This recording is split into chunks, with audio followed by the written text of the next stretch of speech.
वेदास्तथा स्मृतिगिरो यमचिन्त्य शक्तिं सृष्टिस्थितिप्रलयकारणमामनन्ति तं श्यामसुन्दरमवीक्रियमात्ममूर्तिं सर्वेश्वरं प्रणतिमात्रवशं भजामः। अज्ञाननिरधिरुपैति यया विशोषं भक्तिः परापि भजते परिपोषमुच्चैः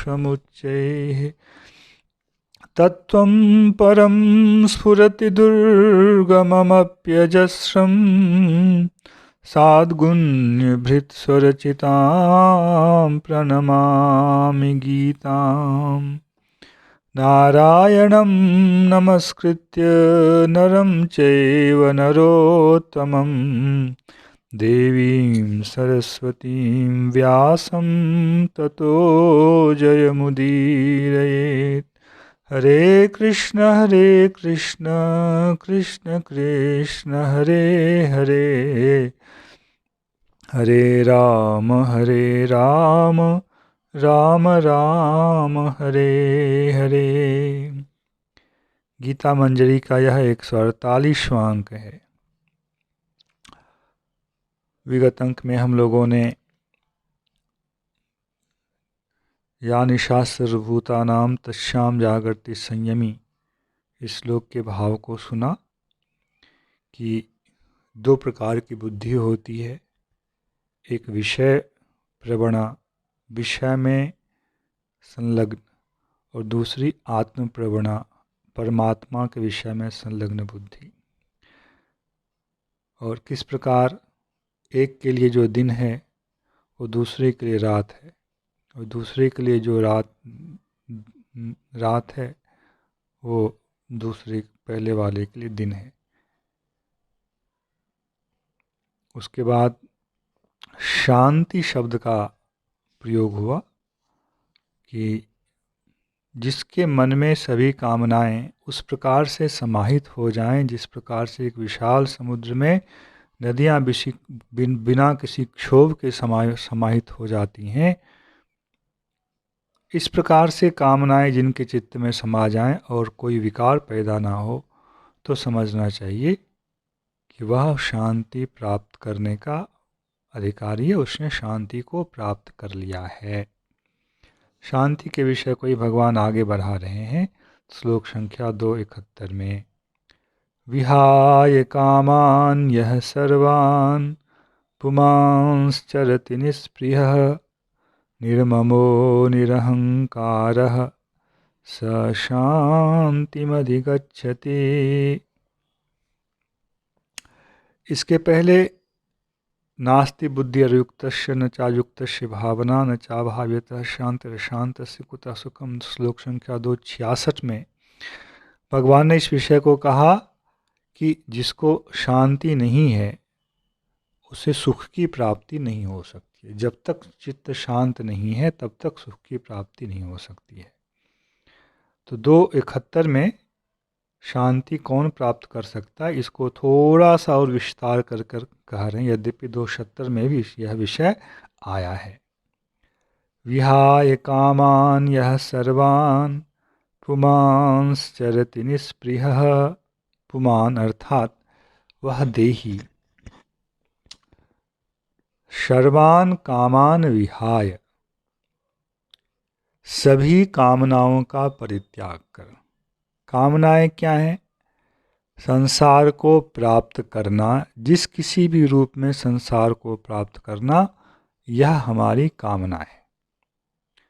और इन सारी कामनाओं को जो पुरुष छोड़ देता है और निस्पृह, किसी वस्तु की स्पृहा नहीं है, ऐसा होकर जो वह विचरण करता है, निष्पृहः चरति, यह तो हम समझ रहे हैं। इसके बाद किंतु जो 2 शब्द दिए गए हैं वे बड़े महत्वपूर्ण शब्द हैं। निर्ममो निरहंकारः स शांतिमधिगच्छति। निष्पृह कौन हो सकता है, उसके लिए इन दोनों शब्दों की आवश्यकता है, निर्मम और निरहंकार। निर्मम का अर्थ देसी भाषा में निर्दयी जैसा जो भाव होता वह नहीं है। निरहंकार अर्थात कोई अहंकार नहीं है, और निर्मम में मम मतलब मेरा, यह मेरा है ऐसा कहने के लिए उसके पास कोई पदार्थ नहीं है। तो अहंकार क्या है यह विषय यहाँ आया, और दास को जैसा समझ में आ रहा है, पहले इस विषय को कई बार अवश्य स्पर्श किया गया है कि जीवात्मा के ऊपर एक आवरण है, जीवात्मा के ऊपर अविद्या नामक एक पदार्थ का आवरण है। उस आवरण के ऊपर पुनः मन बुद्धि चित्त का अहंकार का आवरण है। उस आवरण के ऊपर पुनः कर्मेंद्रिय ज्ञानेंद्रिय का आवरण है। उस आवरण के ऊपर पुनः स्थूल देह रूपी यह आवरण है, 7 धातुओं से बना हुआ यह शरीर। तो यह जीवात्मा की स्थिति है। जीवात्मा पहले अविद्या से संयुक्त हुआ, उसके बाद मन बुद्धि चित्त अहंकार इन 4 प्रकार के अंतःकरणों से संयुक्त हुआ, उसके बाद कर्मेंद्रिय ज्ञानेंद्रिय 5 कर्मेंद्रिय 5 ज्ञानेंद्रिय 10 इन चीज़ों से संयुक्त हुआ। उसके बाद फिर वह स्थूल शरीर सप्त धातु में यह स्थूल शरीर जो है इससे संयुक्त हुआ। इसमें जो पहला आवरण है जिसे हमने अविद्या के रूप में सुना, वह बहुत अधिक प्रभावशालिनी एक शक्ति है, और वह शक्ति ऐसी है जो जीवात्मा का जो अपना शुद्ध भाव होना चाहिए उस भाव को वह भुला देती है, भुलवा देती है, और उसमें एक नए भाव को उत्पन्न कर देती है।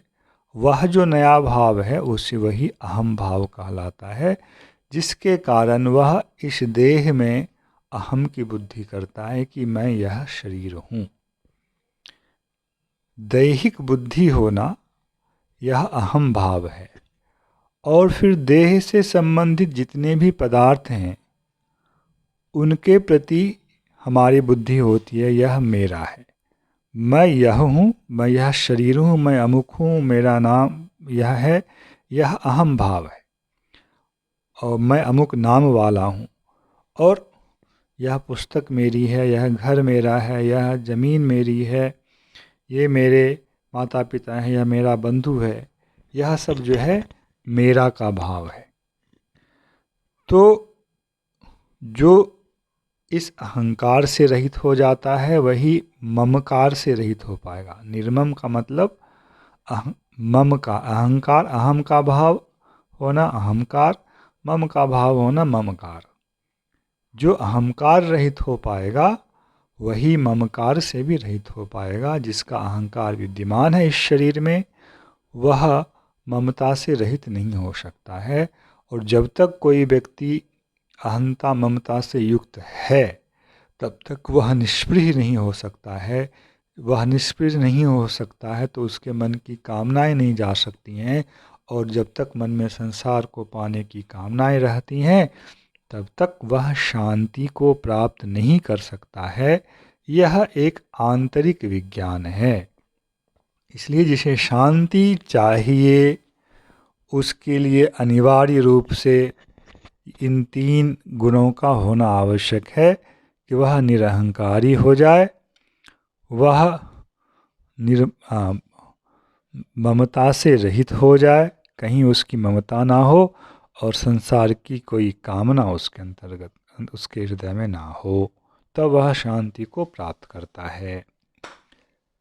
श्लोक संख्या 272 में भगवान कह रहे हैं, एषा ब्राह्मी स्थितिः पार्थ नैनां प्राप्य विमुह्यति स्थित्वा स्यामन्तकालेऽपि ब्रह्म निर्वाणमृच्छति। हे पार्थ, ऐसा स्थिति ब्राह्मी, इस स्थिति में आ जाना जहाँ उसका अहंकार नहीं है, अहंकार नहीं होने के कारण कहीं उसकी ममता नहीं है और फिर किसी वस्तु की स्पृहा भी नहीं है। यह जो चित्त की दशा होती है, भगवान बोल रहे हैं ऐसा स्थिति, यह स्थिति ब्राह्मी स्थिति, यह ब्राह्मी स्थिति है। ब्राह्मी का मतलब होता है ब्रह्म से संबंधित स्थिति। नैनां प्राप्य विमुह्यति, और इस स्थिति को प्राप्त कर लेने से वह विमोहित नहीं होता है। विमोहित होना मोह धातु के ऊपर विचार करते हुए कहा गया, मोह वैचित्य, अन्य प्रकार का ज्ञान होना ही यहाँ विमोहित होना है। मैं यह शरीर नहीं हूँ, यह जीवात्मा का शुद्ध ज्ञान होना चाहिए, किंतु मैं यह शरीर हूँ, यह संसार मेरा है, यह उसका अशुद्ध ज्ञान है। यह जो अशुद्ध ज्ञान है यही मोह कहलाता है। इस स्थिति को प्राप्त कर लेने के बाद, इस ब्राह्मी स्थिति को प्राप्त कर लेने के बाद उसका मोह नहीं रहता है। भाव यह है कि जो विपरीत ज्ञान आज तक उसका चला आ रहा था, वह विपरीत ज्ञान उसका समाप्त हो जाता है।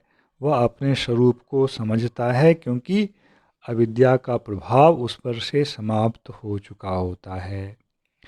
स्थित्वा स्यामन्तकालेऽपि ब्रह्म निर्वाणमृच्छति। अस्याम स्थितो, इस स्थिति में, अंतकाले भी स्थित्वा, अभ्यास करते करते यदि जीवन के अंतकाल में भी यदि स्थिति को वह प्राप्त कर लेता है तो उसे क्या प्राप्त होता है?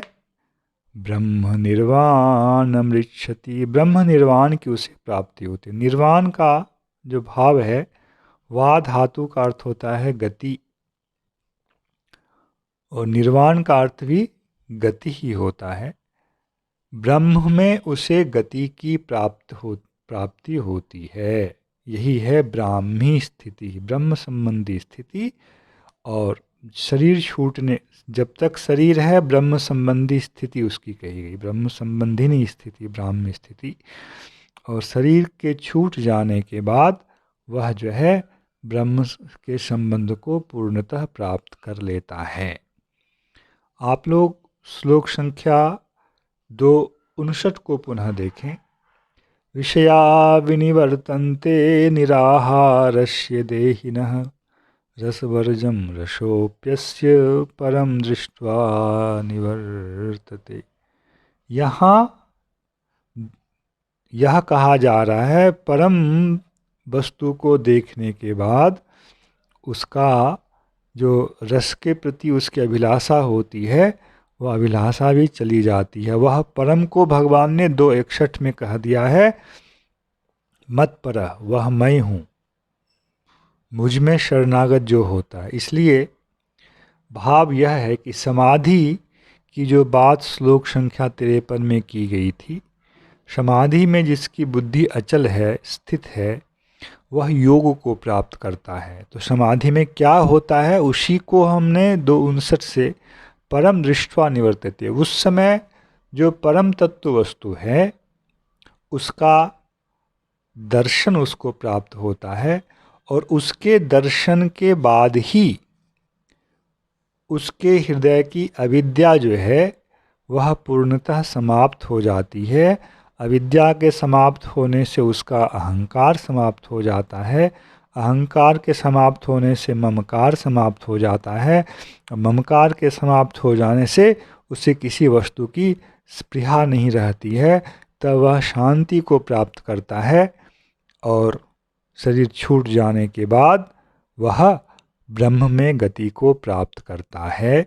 और यह जो ब्रह्म में गति को प्राप्त करना है, इसी को भगवान ने पहले अर्जुन को जब आरंभ किया था उपदेश देना, तब उन्होंने कहा है सोमृतत्वाय कल्पते यम ही न व्यथयन्ते ते पुरुषम पुरुषर्षभ सम दुख सुखम धीरम सोमृतत्वाय कल्पते।